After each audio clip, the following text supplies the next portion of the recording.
Hi everyone, welcome back to my channel and to today's video. I hope you're all really well. So today's video is going to be another one in my top 5 pattern series, although I'm not quite sure if I can call this one a top 5, it's more of a 5.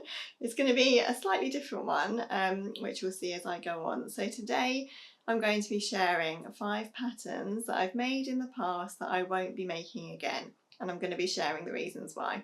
So if you are new to my channel is all about sewing and making, sometimes knitting and sometimes even crochet has snuck in there as well. So if you're into sewing and making as well, I'd love you to consider subscribing. If you do enjoy this video, please don't forget to give it a like at the end, and I'd love to hear from you in the comments as well, as always. So this video is going to be a super honest one. I'm going to be sharing some garments today that I will have shared in previous videos as part of my makes videos probably. I've talked about making them and probably shared that I love them. But sewing and making for me is all a learning curve, and it's all about having things in your wardrobe and sometimes evaluating what you are and aren't wearing, thinking about what suits you and what doesn't suit you, what suits your lifestyle maybe, and that's all part of the process for me. So just before I share the patterns, I want to make it absolutely clear that the reason why I won't be making these patterns again isn't anything to do with the patterns themselves. They're all really, really lovely patterns, which is of course why I bought them in the first place. What I want to get across today is more about why they haven't worked for me personally. So that could be why they're not fitting into my lifestyle, why I don't feel comfortable in them, how they feel on my body shape, and how my sort of styles and tastes and things have changed over the years as well. So I hope this one will be a useful one. So just before I get going, I will share what I'm wearing today. So today we did start out with some sunshine today, although it's clouded over here in the UK at the moment, but I am actually wearing my sleeveless Davenport dress. So this is the Davenport dress pattern by Friday Pattern Company. It's a pattern that I absolutely love, as you'll know if you've watched my channel and my videos before. I've made quite a few versions now. This is my sleeveless version and I absolutely love it. It's in a really lovely blue floral viscose print from Self-Made, who you might remember as Stop and Still. I love this fabric and I love this print. I just find it's super comfortable to wear. I love this sleeveless hack. We had a really hot day last week. It got to about 34, which is really hot for us here in the UK. And I wore this dress and it kept me really lovely and cool. So yeah, this sleeveless version is a really good one. If you do want to read a little bit more about the other hacks that I've made of the Friday Pattern Company Davenport dress and how I made this one into a sleeveless version, I do have a blog post giving more detail all about these makes, so I'll link that down below if you want to pop over and read all about that. So let's get into the patterns that I won't be making again.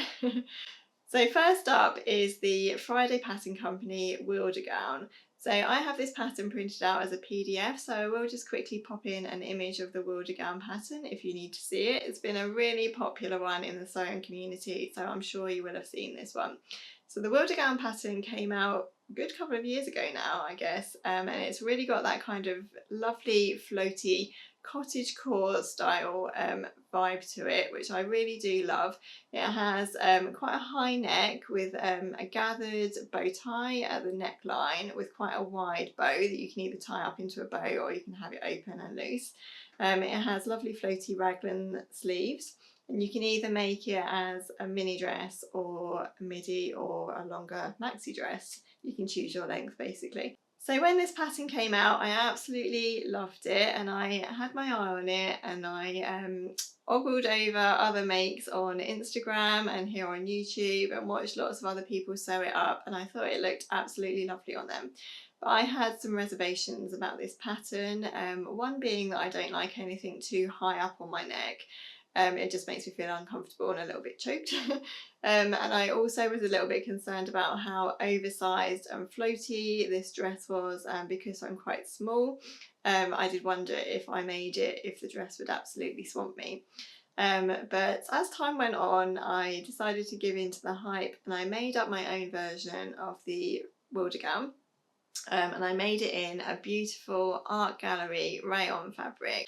I'll pop in an image of the dress. You may remember it if you followed me for a while. So making up the pattern itself, it was a really, really lovely sew. I really enjoyed sewing the raglan seams. It was really nice to put together and I really enjoyed the actual process of making the pattern up. I did make it longer initially, and I then ended up cutting it a little bit shorter because I thought that would suit me better. But as expected, when I tried on this dress, I did find it very oversized, and I feel like particularly with the high neckline, I felt as though it just didn't really suit me. It felt a little bit kind of frumpy, and I just didn't really like it. So I decided to add in some elastic at the waistline to bring it in here. So this is my version of the dress. I really, really do love this fabric so much. So you can see that I've added a row of elastic in here to bring it in at the waist, and I've chopped it off to be just below my knee.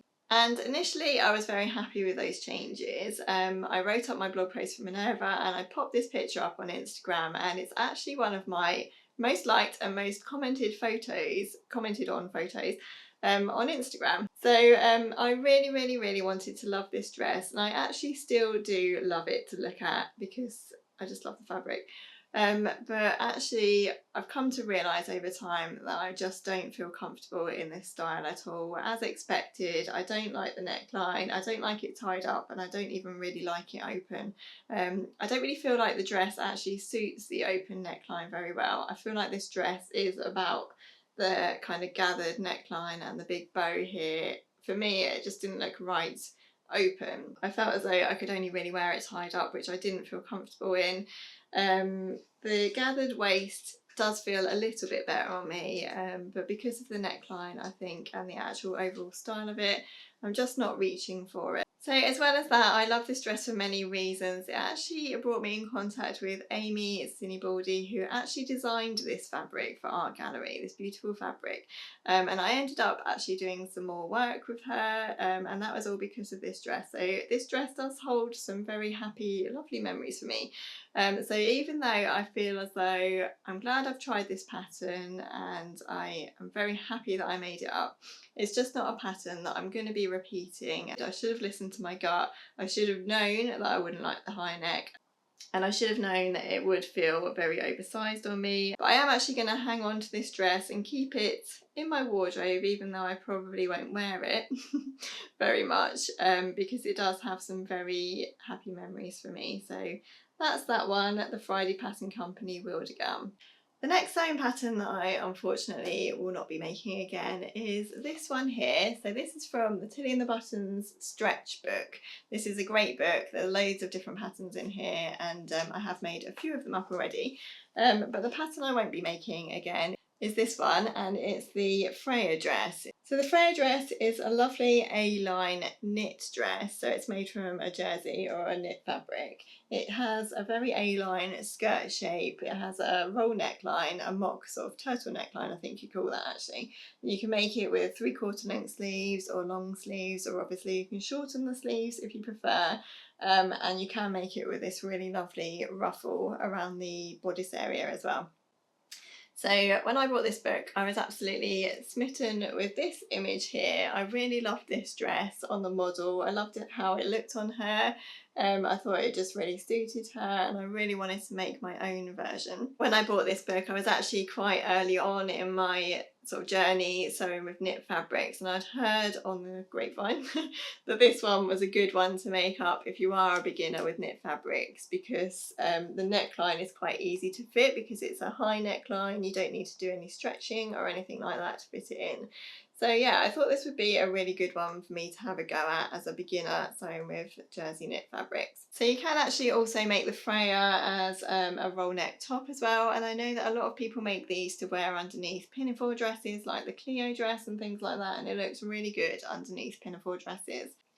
So I sewed my version up from a grey sweatshirting fabric. It was quite thick. Actually, I think it was more of a ponte fabric. It was reversible, and it was quite a thick fabric. And I've had to delve into my past photos to find a photo of this dress.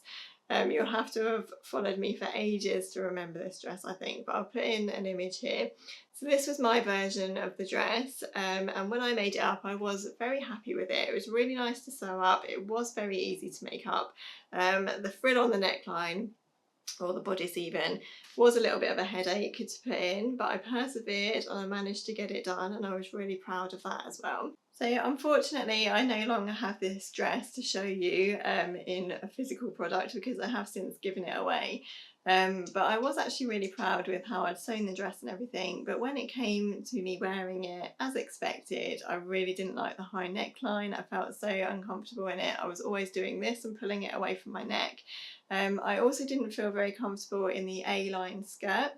So the skirt of the Freya dress really is quite A-line. It's quite similar to the Coco dress actually, in the sort of earlier Tilly and the Buttons style, 60s style patterns that used to be quite common in what she brought out in the beginning. And yeah, on me being quite small again, I just felt as though it was really triangular.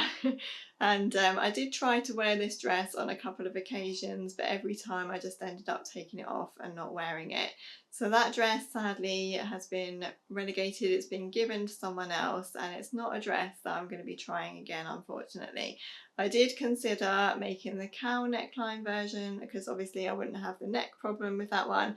But I think actually, as jersey dresses go, I'm going to actually stick to the Coco dress. I have made a version of the Coco dress, or a couple of versions even, quite a long while ago in my sewing journey, and I did actually alter that A-line skirt slightly just to bring it in a little bit more on me. But I think with regard to the Freya dress, I'm just going to have to accept that that dress and top pattern isn't for me. Number 3 on my list is the Pussy Bow Blouse by Sew Over It. So this is another pattern that I really fell in love with at the earlier end of my sewing journey. I love Sew Over It vintage style patterns, and I really loved this one. So if you've not seen the Sew Over It Pussy Bow Blouse pattern, I'll put in an image here because I just have the PDF again. So it's a really lovely kind of vintage style blouse. It has a lovely sort of bow tie neckline here, which you can actually make as a high neck or a V-neck. It has a really nice long length sleeve, which is all gathered into a really delicate cuff at the wrist. And you even make really tiny rouleau loops for your buttonhole as well on the cuff. So it's a really beautiful pattern, really nice and detailed. So here's my version. It's actually one of the first PDF patterns I ever made. I remember printing out this pattern and kind of having to get to grips with putting together a PDF and everything because I'd never done one before. I made it from a really lovely georgette fabric. It's very thin and very see-through, and I absolutely loved making this. I took my time over it. I just put a lot of time and effort and care into it. It's even French seamed throughout, even down to the armholes. And I remember really enjoying putting together these cuffs here, so hopefully you can see that. So it's got a lovely gathered like cuff. It gathers into the wrist, and then it's got a nice cuff detail here with a little bias bound rouleau loop sort of thing here, which buttons up at the wrist, which is really nice and really lovely. And I so enjoyed making this, and because I'd made it earlier on in my sewing journey, I was really proud of it.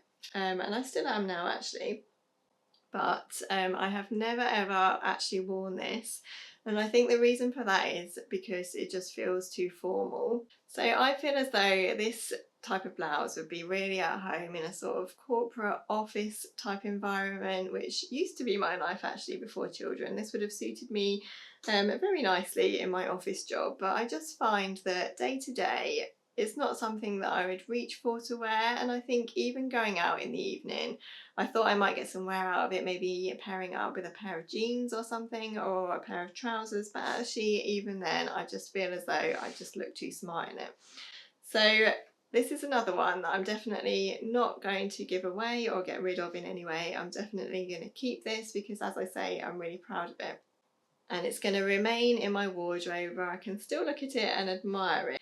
But there are elements of this pattern that I'd really like to take and use in other garments. So as I mentioned, I love the sleeve and I love the cuff detail, and I think this sleeve is a good one that I might be able to attach onto something else maybe in the future, maybe shorten it, make a little shorter sleeve with this lovely gathered cuff and split cuff detail. I think it's really pretty and really lovely. So I think this pattern will still get some use, but it's just not one that's suiting my lifestyle at the moment, unfortunately. So this one isn't a pattern that I'm going to be making again. Unless of course I ever go back into office work, and then it would be perfect. So the next pattern might come as a little bit of a surprise to many of you, because it's a pattern that actually has featured in some of my favourite pattern videos as well. And it's this one. It's the Billy Sweatshirt by Tilly and the Buttons. So hear me out. So the Billy pattern by Tilly and the Buttons is actually one of my most favourite patterns. But the version of this pattern that I have made and won't be making again is the version with the balloon sleeve at the top of the shoulder and at the bottom of the cuff. So I'm sure you've seen this pattern before. I know I've definitely talked about it a good few times. But there are many different versions that you can make of the Billy sweatshirt. So you can make it as a plain sweatshirt. You can make it with this balloon sleeve detail. So it's gathered in quite high at the top of the shoulder, and then it's also gathered in a sort of balloon shaped cuff as well. And you can make it as a dress or as a top in either of those versions. So when Tilly and the Buttons brought this pattern out, I absolutely fell in love with the balloon sleeve version of the pattern. It's actually why I brought this pattern. I loved it, and I loved how it looked on the model on the front or the back. The back here, she's wearing a version of the balloon sleeve top, and I thought it looked really, really lovely on her. So I couldn't wait to buy this pattern and try and make this balloon sleeve sweatshirt. And you may remember that I made a really nice green version of the balloon sleeve sweatshirt. I'll pop in an image here. So I made this as a sew along, so if you want to pop over and see that sew along, I'll link it down below. I really, really, really wanted to love this top, and initially when I made it, I did have my reservations about it when I first tried it on. Then I thought I loved it, and then as I started to try and wear it, I realised that I just did not feel comfortable in it at all, and I don't feel as though it suits me. I feel as though with the puffiness at the top of the shoulders and at the bottom of the cuff, when I was wearing it, I just looked really square in this area. So I just didn't like the sort of silhouette that it gave me, for one, but also the balloon sleeves at the top of the shoulders just felt huge on me, and I felt as though I was wearing shoulder pads. I just didn't feel comfortable in it at all. So even though I wanted to love this pattern, I think I've just had to come to realise that it's not one that I feel comfortable in. So initially realising that I wasn't reaching for my green version of this pattern, I did try it again in a more drapey fabric. So I also have this version here. So this actually has the balloon puffiness at the top of the shoulder, and it has it at the cuff here. And this is made from a much more drapey knit fabric, and I do feel better wearing this. And this one isn't actually going to be given away just yet. I'm going to see how I go with this one, because I do feel as though it could suit a night out or somewhere where you just want to feel a little bit more dressy. It looks really nice with a pair of jeans, say, or a pair of trousers, or tucked into something. So I'm going to keep this one for the time being, but I think even so, even though I do feel a little bit better in this one, I'm just not really going for it. I don't feel that comfortable in it. And even when I am wearing this version of it, I still feel quite huge in the shoulder area. So yeah, I think I'm just going to have to accept that unfortunately the balloon sleeve version at top and bottom just doesn't work for me. But this is by no means a no vote for the whole of this pattern, because I've used this so much. I've made many different versions, as you'll probably already know, and I've since made another version of the balloon sleeve pattern where I've kept the normal shoulder at the top, and I've just had the ballooniness at the bottom at the wrist cuff, and that version actually works much better for me. So I'm really glad that I made that change, and I actually feel much better in that. So I think making those two balloon sleeve versions, sometimes it's easy to feel as though they're a waste of time or a waste of fabric, or whatever.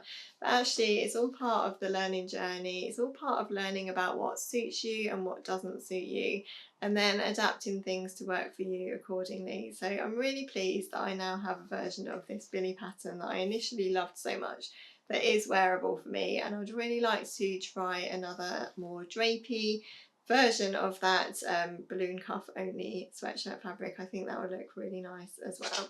So that's another one that didn't work for me, the Billy balloon sleeve sweatshirt. So last on my list of sewing patterns I won't be making again is this one. It's another sew over it pattern actually, and it's the Emmeline skirt. So the Emmeline skirt is another kind of sort of nod to vintage style pattern. It's a really nice pleated skirt. It's a kind of midi length. It has a waistband which is quite fitted at the waist, and then it has some box pleats which are sort of sewn down at the waist area, so that you get that kind of fit and flare type look. So it's kind of fitted around your waistline and then it flares out over your hips.